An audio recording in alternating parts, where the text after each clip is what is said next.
The girls are aged 12 and under, and according to coaches, they've shown amazing commitment and dedication to the game over the past 3 days of competition at the Newcastle Hockey Centre. You'd be amazed at the talent in the girls that's out there. It's unbelievable when you see the quality of the players that we have. Some of the girls have to make 500-kilometre return trips just to attend training. 11 teams from the Hunter, North Coast, Riverina, Sydney and the west of the state participated. North-Western region in the blue and drawing players from Armidale, Tamworth and Gunnedah played the Western team from Bathurst and Lithgow in the final. The Blues ran away with the game 2-0. Christy Avard of Caves Beach has been selected for the state girls team to play in the all-important fullback position. They have to know where everybody is. They've got to be able to feed the ball through to their wings or to other players. And really and truly, they need a sound, basic, good, hard hit.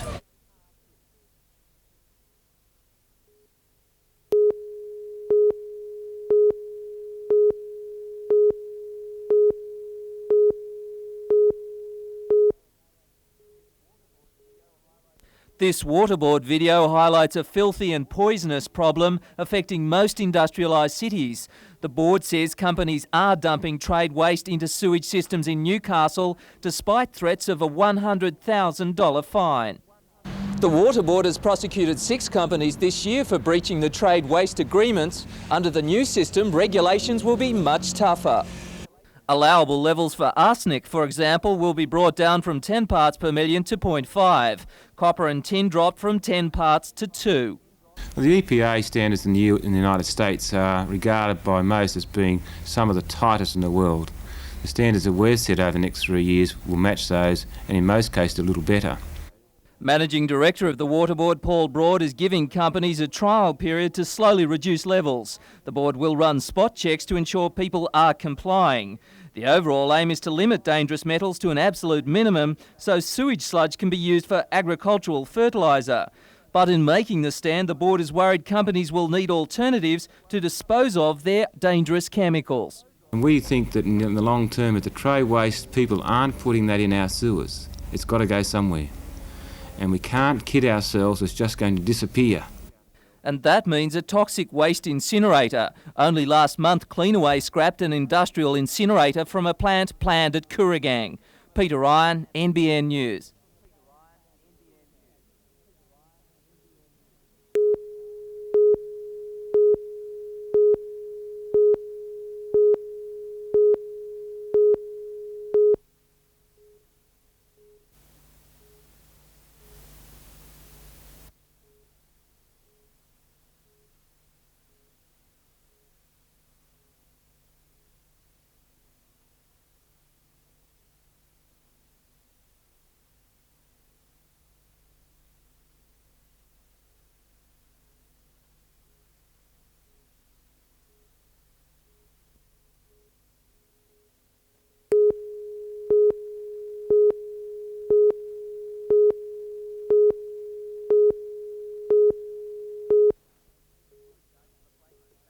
Kruger was charged with a flagrant foul and unsportsmanlike conduct after this crude attempted defence on Geelong's Vince Hinchin. The National Basketball League Tribunal sat yesterday and found Kruger guilty of the offence, but declined to impose a penalty, simply saying that if he does appear before them again this season, he can expect a much more severe penalty.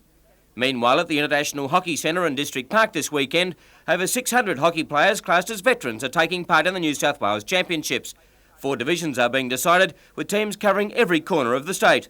And if you are over 40, still active on the playing fields, you are also allowed to relax a little with a bit of the sponsor's brew. In some cases, before, during and after the matches.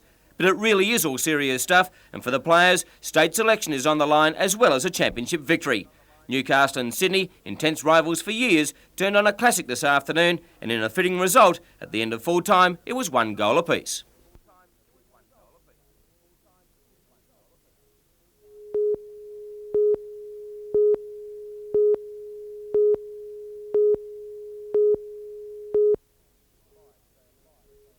The 5 sailors slept with peace of mind last night at the Missions to Seamen Centre at Wickham after alleging they were threatened by other crew members on the Greek-registered ship.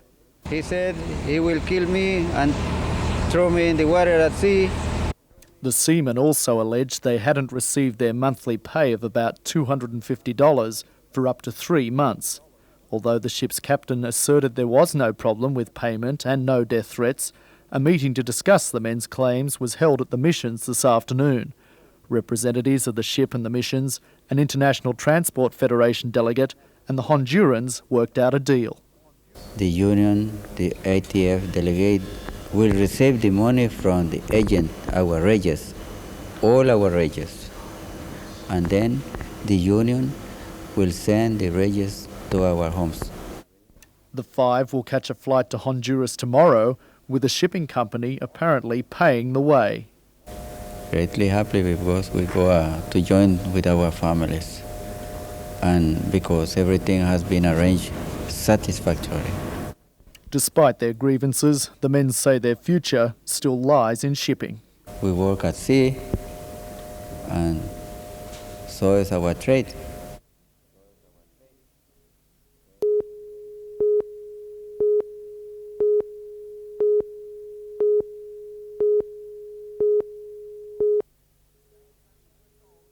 The game was only minutes old when Ricky Stewart opened up the Knights' defence in a big way.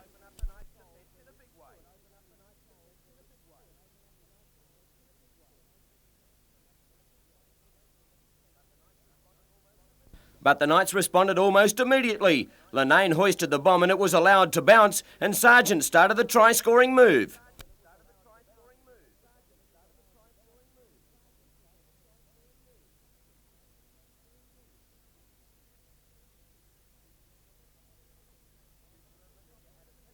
Schuster and Meninga added penalties, while Lazarus copped 10 in the bin for a late tackle on Linane. Down to 12 men, the Raiders couldn't keep the Knights at bay.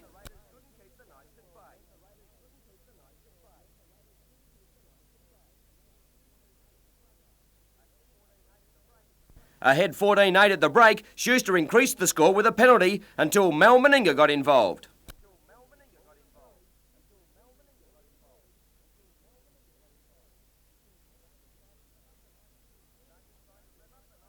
Sargent tried to rev up the Knights with a storming run that thrilled the crowd.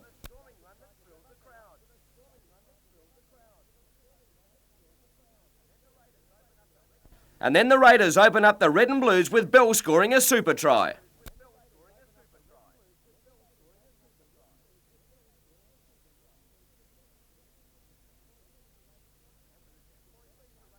And with a 6-point lead, the Raiders smelled victory, with Bell and Martin putting the issue beyond doubt.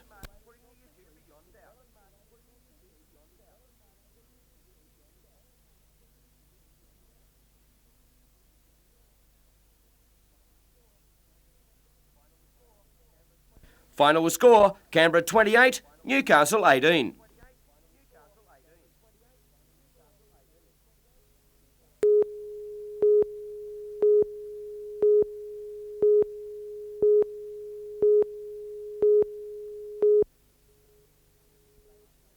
Teams from every state and territory are in Newcastle for the titles, and they enjoyed their warm reception in front of nearly 20,000 fans at the International Sports Centre this afternoon. The championships get underway at Harker Oval tomorrow, and on show will be the best talent in the land. It's going to be some sensational football, Mike. The top kids in Australia are here, the players of the future. It'll be worth seeing. Queensland team received a fair bit of friendly razzing from the crowd, but they are confident of continued success over the Blues. They had a good win the other night against New South Wales, and fairly large score, I'll say. They did well. And I suppose the intense rivalry is there between Queensland and New South Wales, as always. As always, it's there, but we'll give it to them. All matches will be played at Harker Oval, and the Hunter Valley is represented by a composite team. The favourites are the New South Wales combined high school side and, of course, Queensland. But big improvement is expected from Western Australia and the Northern Territory.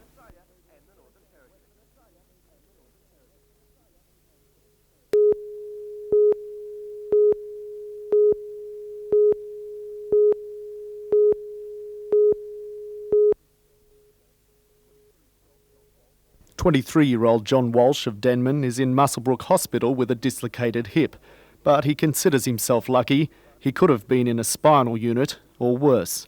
In the early hours of Saturday morning, Mr Walsh fell from the Wilkinson Avenue bridge in Muswellbrook onto the creek bed below. How he came to fall from the bridge, Mr Walsh can't remember. We were walking towards the bridge and my girlfriend was up in front, and then that's all I can remember. My girlfriend said that my mate yelled out, I think John's fallen off the bridge. According to locals, some young people try to walk from one end of this bridge along the handrail for about 25 metres until they reach the other side. Now, should they fall in between, they're faced with a 10-metre drop onto a riverbed, which in dry times is said to be as hard as concrete. In the past 6 months, 2 others have fallen from the bridge, but police say they weren't so lucky. Both sustained serious spinal injuries, and one, 17-year-old Jason Latisse of Aberdeen, is expected home later this week from rehabilitation in Sydney, a quadriplegic.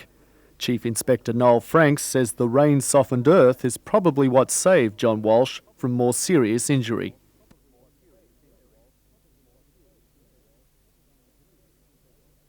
The Chief Inspector says he's uncertain what motivates young people to walk the handrails.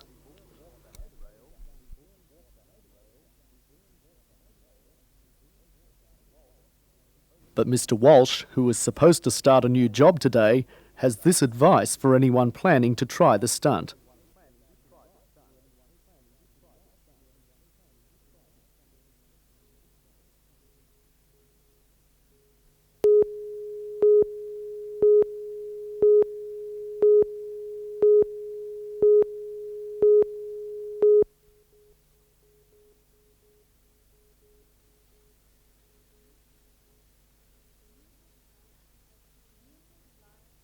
Music, lights, costumes and dance routines were checked at a final dress rehearsal today. The show includes classical ballet, aerobics and modern dance. We're trying to emphasise the working together aspect rather than the competition. We find that sometimes that can become a little bit negative, and so we find that people are freer when they're performing, knowing that this reward at the end is just that they've got the opportunity to perform.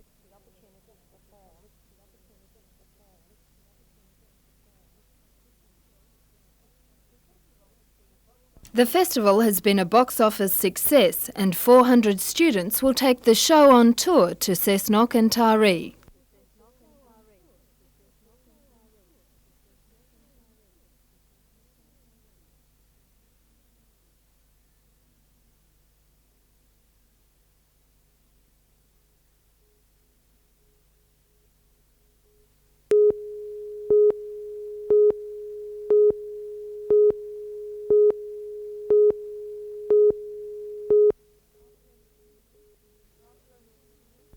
After only a few weeks in his new job, the former Minister for Corrective Services addressed a Rotary luncheon today. Before talking specifically about his new portfolio, he gave his assurance that the government had no political score to be settled, contrary to fears held by many after the swing away from the Liberals. No matter what the local political dynamics may be of the Hunter, and in any part of the Hunter, from Newcastle right through to the Upper Hunter, is an extraordinary region and deserves all the support it can get. He gave a verbal commitment to support for the upgrading of Williamtown Airport, but when quizzed about the funding, he avoided details. The real test of the viability of that sort of project is the demand that is there for it, and that's where the backbone has got to come from. He also told Rotarians that the Hunter could be a valuable overflow area to relieve pressure on services and population in Sydney. It's a matter of exploring what I guess is traditionally described as decentralisation prospects, and I think the Hunter offers very real prospects in that respect.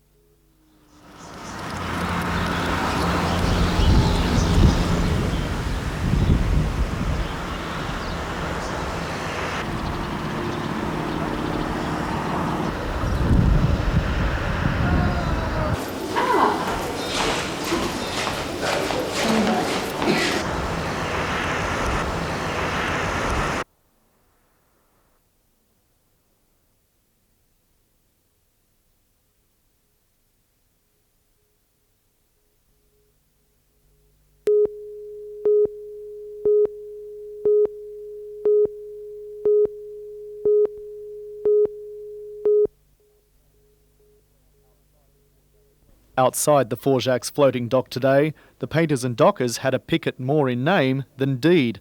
For the first time since the strike began over a union work roster 12 days ago, both front gates are now open. The police had moved the pickets. Apparently the police went to the Labour Council today and asked them if that picket is organised, and they told them they're not, and the police asked them to go away from our driveway. Yard owner Stephen Forjak says he's hopeful the dispute will end after a meeting is held with ACTU delegates on Wednesday. Should the dispute go beyond then, Mr Forjak says the Navy may have to bring in its own men to finish work on the HMAS Tobruk, which is in dock, and that means Forjak's workers could be laid off. Well, we got no other alternative. Either the Navy take the rigging work and the docking work and crane driving work over, or is air people. We don't direct air people to do any painters and dockers work at all this stage. Although the Metal Workers Union withdrew their support for the picket on Friday, its members are not doing painters and dockers work at the yard. But state organiser Neil Gow says that could change if the dock's future is threatened.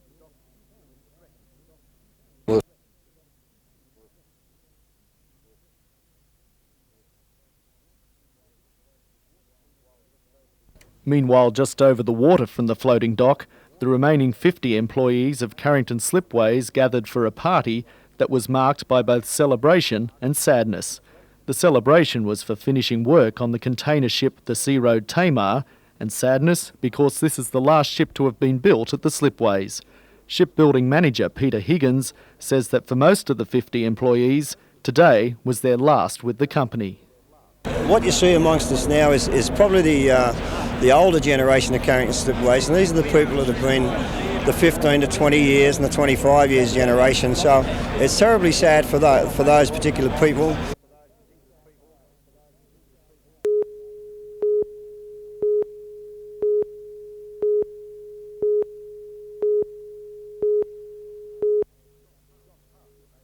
John Parks may have begun work only yesterday in the council's newly created position of Director of Environmental Services, but he already has some ideas on departmental changes. My immediate responsibilities are to look at the structure of both the former Health and Building and Town Planning departments, review the processes, recommend to the council an appropriate structure of the new Environmental Services Division.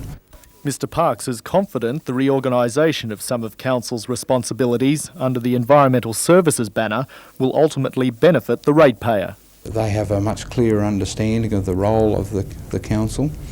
Hopefully they will have some of their aspirations dealt with much more effectively, that they will know what Lake Macquarie City Council is doing to promote the area, promote development, sustainable development. Despite the restructuring, Mr Parks doesn't envisage any job cuts. My initial observations tell me that certainly in the town planning area, and it's well accepted by the council, that there are shortages in staffing. At this stage I wouldn't envisage there will be staff cuts.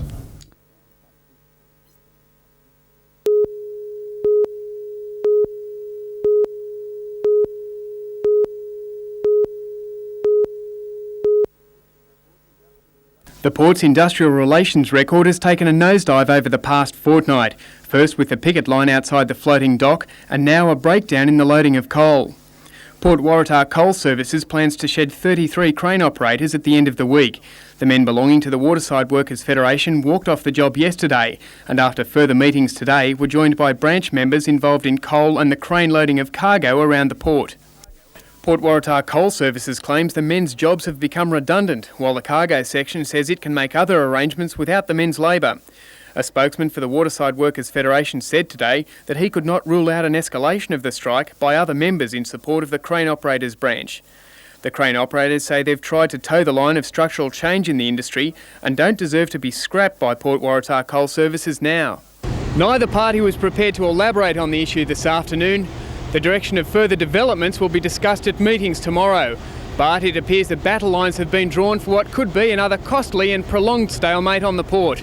Andrew Lobb reporting for NBN News.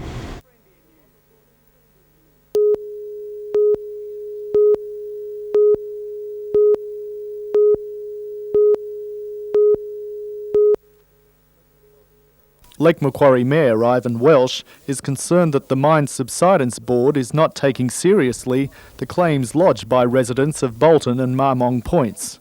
I've become incensed by the fact that the people of Wood Rising and Bolton Point were being treated like, in a shabby fashion, if you like. The council is sending a delegation of 5 aldermen to the board to discuss the residents' claims. Although the council has not yet received a reply when that meeting will take place, the Mine Subsidence Board's district supervisor, Brian Burton, said it's likely to be next week. But the chairman of the Taralba Colliery Community Liaison Committee, Milton Morris, questions the need for the delegation.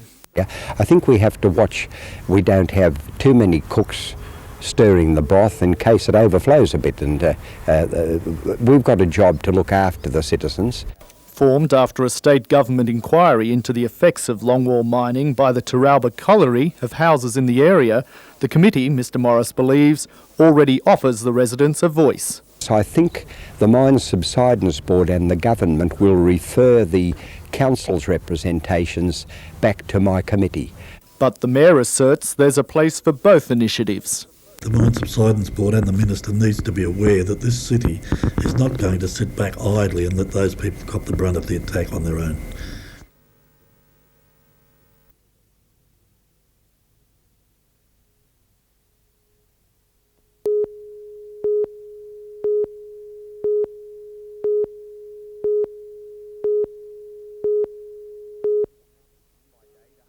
By day, the harbours at Newcastle and Nelson Bay are crowded with visiting trawlers from the Clarence River and Coffs Harbour, swelling local fishing fleets by half their usual size. They're here for the king prawns, which are off Newcastle during their migratory run north. By night, the fishermen are racing a making moon, which, when full, scatters the schooling prawns. A quiet season up the coast and new restrictions on net sizes have forced some prawners, such as Tony West from Iluka, to sail further afield for a living. I've been in it about 11 years, and about the last 3 years I've sort of had to start to travel to pay for the boat, which makes it hard. An average night's catch for each boat is worth about $1,000. Some have been netting up to 6 times that much. The overall official value of the season is about $4 million, but some of the profits from the latest windfall catches are being trucked north, while co-op prices here remain steady. So far we haven't had any change in the prices, but we expect something to happen in the next few days. Probably it'll drop by $1 or $2, but probably this reflects on the fact that there's no prawns being caught up north so far.